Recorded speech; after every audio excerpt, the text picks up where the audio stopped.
Be seated. Fascinating gospel lesson. Rich gospel lesson.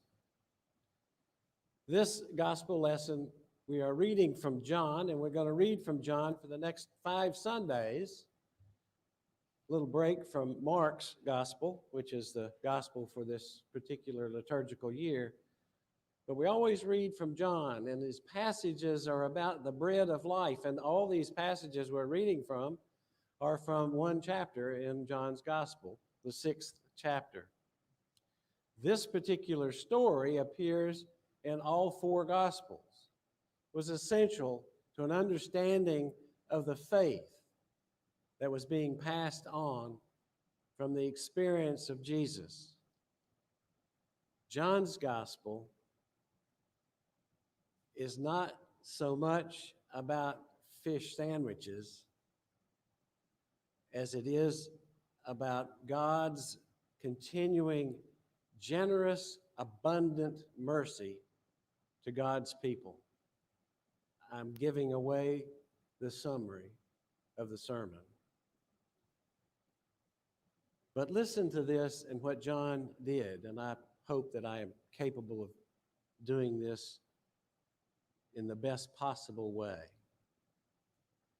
John sets this with layers. This is not some story about just feeding. This is not Oprah saying, you get a fish sandwich, and you get a fish sandwich, and you get a fish sandwich. This is a layer cake that is full of theological references for the future and historical background in the story of Israel. John sets this by saying the Sea of Tiberias. Now, there's the Sea of Galilee. There's no second sea. It's the Sea of Galilee.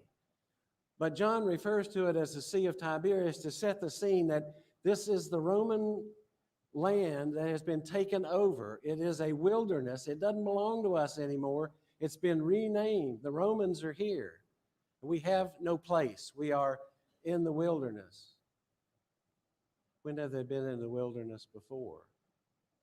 In the great rooted story of Moses and the people of Israel as they came out of Egypt, escaping from the oppression of the Egyptians. That story in the wilderness is the background for part of this story. So they're in the wilderness. They have nothing to eat. As Moses was said to God, how are we going to feed all these people? We have no meat. The Lord said, I will provide. In this story, the question is raised by the disciples, what are we going to do? Look at all these people. How are they going to eat? Andrew comes up with a boy who's got some fish and bread. Jesus said, have the people sit down. An image that takes us to the good shepherd sitting in a field. There was grass there, right? John says. Have them sit down in the grass. And he gives thanks for what he has. Thanks.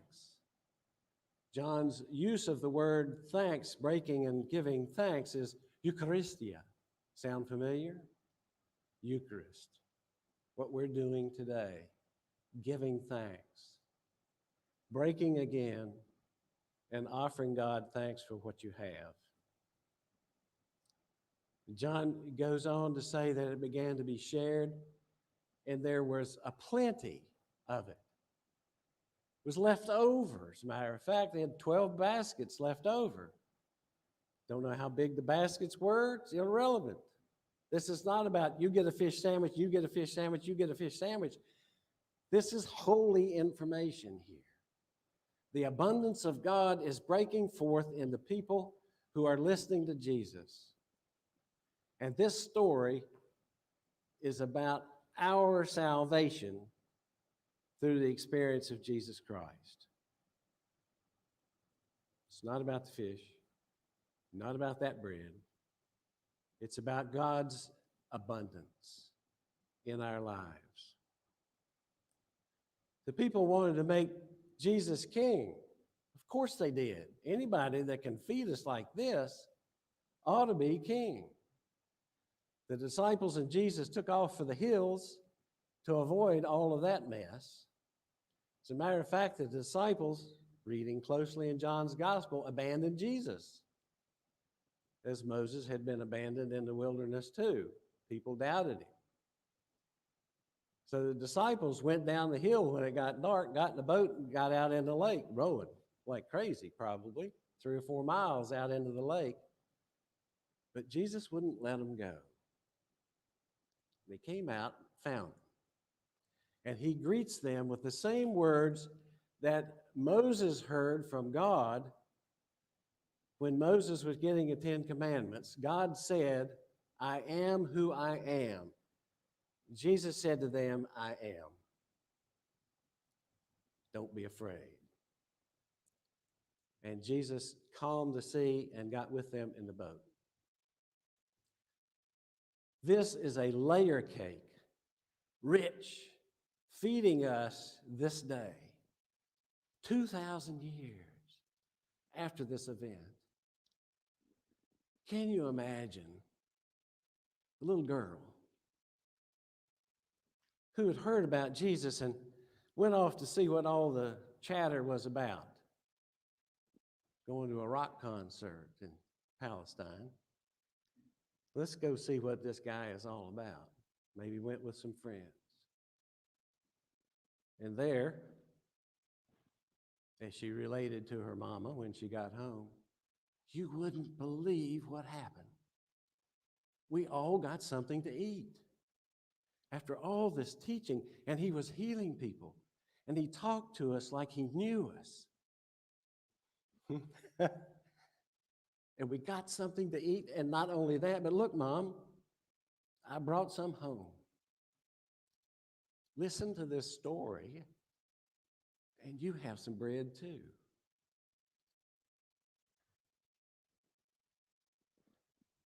The abundance of God's mercy. Feeding for 2,000 years. The Eucharist is central to our faith. It is the thanksgiving for what we have, but it's also the assurance of the abundance of God's mercy and grace and care for us. It is as essential to our understanding of who God is in our lives as this whole wilderness experience is to Israel and their deliverance from oppression.